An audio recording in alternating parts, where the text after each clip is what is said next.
Good afternoon. Welcome to All About Animals. I am Sherry Greditor, and my guest today is Marge Gibbs, who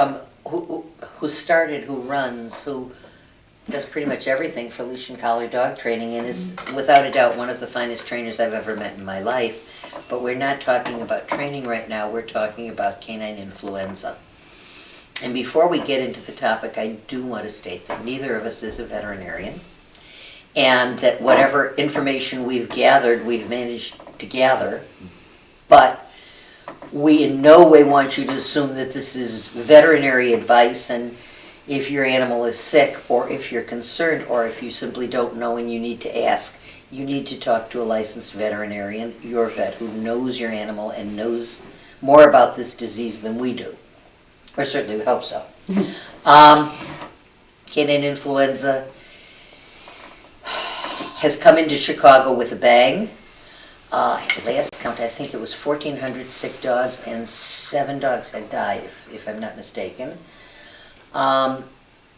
Started in Chicago proper. It has moved north. I've heard of it in Crystal Lake. I've heard of it now in Glencoe. I've heard of it in McHenry. As a matter of fact, as of last night, a dog had died in McHenry.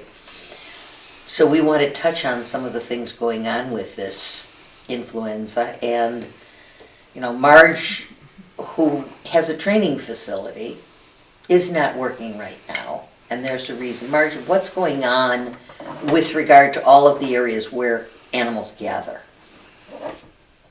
Nose to nose. Yeah. Saliva, chewing on each other. And this seems to be where the disease is most likely to be spread. Nose-to-nose contact, saliva. And that means dog parks, daycares where dogs are loose, or any facility where dogs are, I'm calling it free range now, where they're literally running loose, grooming salons where after the dog is groomed or before the dog is down on the floor with other dogs, etc., etc. You just don't know what is going on. So that contact seems to be nose to nose again, and the saliva. So when we look at it as a training school, I'll talk as a training school here. What do? The first thing we did, and this is us, I cannot speak for anybody else, but basically as soon as the press release went out from Cornell, which happened to be on a Sunday, we had the press release in hand, and we immediately canceled out our classes, and we're going to keep on postponing them until we get a better handle, all of us. Certainly the veterinarians as well, because they're flying, I can't say blind at this point. We know what's happening, the new strain of virus that has come into this country. The dogs who have not been affected so far have zero immunity to this thing. And yes, it's another strain, but we don't yet have a vaccine in this country. I understand that we're now working on it.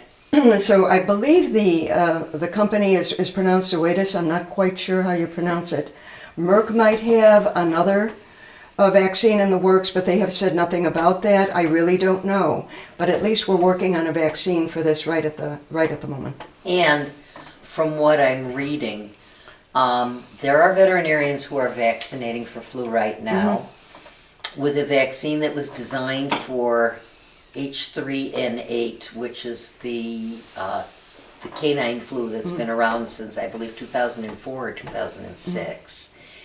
And the hope is that this vaccine will cross over and help with the new H2N3, which is the strain of virus that they're finding causing this Asian influenza, which is what it is. It's a flu that has been in China and where else did they say? Thailand, Japan, I believe. South Korea is South where it Korea came from originally. And it's been they identified it there in 2006, but it has never been seen in the United States until now.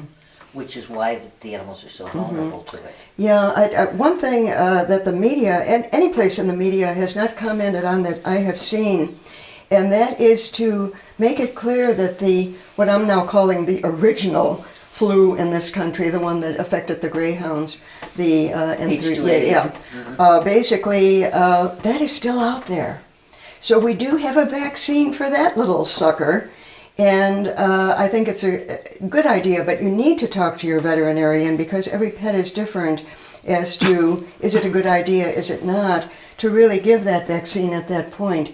And if it helps the new strain that is in this country, the jury is still out on that, but it seems to be making, if we can give it early enough, seems to be making the symptoms a little bit lighter, maybe. We simply really don't know.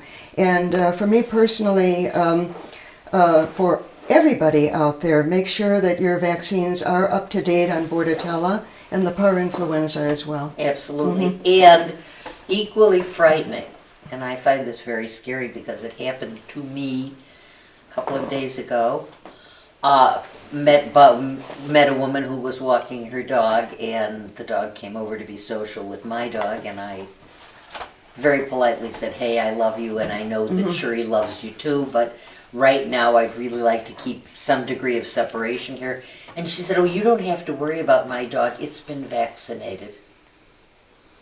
And a lot of people who are getting the H2N8 vaccine, the current vaccine, which does protect against a nasty influenza, and certainly is a vaccination that is appropriate for dogs who are going to be out and be social. But her assumption was that having gotten this shot, her dog was protected. She could go to the dog park. She could go and get her dog groomed. She could bring her dog close to my dog, and it was fine because her dog was vaccinated. And I said to her, I hate to tell you, but your dog's not vaccinated against the specific strain we're dealing with now. And the vets, I mean, they're hopeful it will help, as are we all. But you just don't know. We want to broaden that. Let's not go to the dog park thing with, if you go into a pet shop and there are half a dozen dogs wandering around the pet shop, that's too many in close quarters. Where was it you said, Pasquesi? That people Pasquesi, we had heard, that they had a lot of dogs in there over the weekend. And of course, people are saying, we're not going to go to the dog park. So let's just take the dog to a pet store and we can just walk around and they can get together a little bit here. It's going to be okay. It's really easy if your dog's not showing any symptoms to think my dog is perfectly healthy, but your dog might not be, or another dog might not be. And if you really don't know the animals and how they have been kept in control, this dog, I would say, where did we go? She left. She was on my feet. Basically, I would say she's a safe dog. You haven't taken her any place now where she could come in contact with other dogs. My boy at home, I told her, we're in the car taking him for car rides so he can look out the window rather than take a walk, even in my own neighborhood. Yeah. Good people who are doing the best for their dogs, but individuals just don't understand the science enough or are as confused as so many of us are with new information coming in every 24 hours as to what's going on with this, as to what we can and can not do. What's safe. Because one of the press releases I got said that the virus will live on your clothing for up to 24 hours.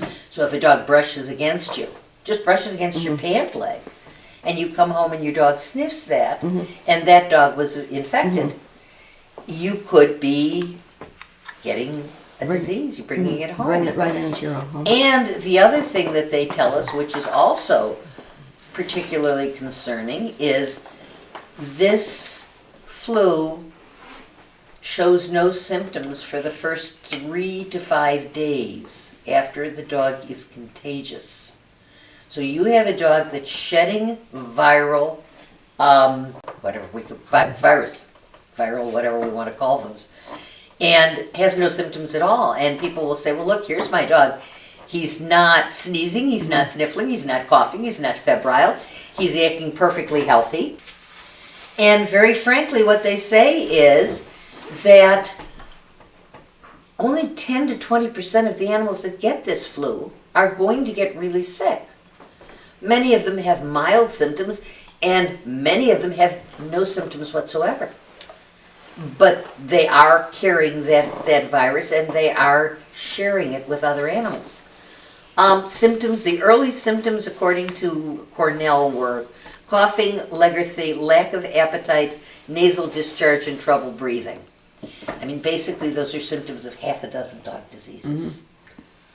And that what they said here was, if you've got any of those symptoms, talk to your vet. Well, you also have the carriers who show no symptoms, the typhoid Marys of the dog flu. Absolutely, absolutely. And that's another thing that we need to be concerned about. So what do? Well, we have 2 minutes to solve the problems of the world. What do? We wait for more information. We hope they come out with a vaccine for this. I certainly would not hold off on getting the other vaccine because the other flu is around. And it can't hurt, and maybe it could help. But I think the biggest responsibility right now is for the animal owners. And it's keep your animals close. If you pet somebody else's dog, do wash your hands with soap well before you pet your own. Be aware of the fact that clothing can transmit. What do? You do the best you can, and right now everything is in such flux that you watch your animals and make sure that they stay well, and if they don't get well, if they're acting sick, hie thee to thy veterinarian rapidly. Anything else we should say about this? Absolutely. I would like to see the dog parks closed until comes a little more under control. I don't know who can do that, who is in charge of that, but that is one place where I think we have a problem. Dogs in very, very close quarters. If you have, for example, a training class in a huge arena, we have a dog over there and a dog over here, what are the chances of those dogs infecting each other? Much less than if they're in very close contact and they have free rein to do whatever they want in a class. We have that problem to contend with. For us personally, we're going on a week-to-week basis, so I'm calling every single student. Every single week, we're on, we're off. So far, we're off. What's going to happen within the next week or 2 weeks? Everything depends on how this thing is going to spread. It is moving north, seems to be moving north. I got a kick out of, come up and bring your dogs. If nobody's boarding or taking new clients in Illinois, bring your dogs up to Wisconsin. Sure, bring us the disease. Do you want us, guys? Bring us the disease. You do have to board your dog, but be very, very careful if you're going on a business trip, etc. These are all things, we're all in this together. You got it. And we got to pull for it, and I have to cut you off because we're out of time. Okay. Marge, thank you. You're welcome. Hopefully this has given you a little information. We don't have enough to go on. This is the best we've got. Be careful with your dogs. 10 to 20% of the dogs that get this get very sick, and some of them may die. So this is nothing to laugh about. I'm now going to take you to Save a Pet and show you some wonderful, healthy dogs and cats that need homes.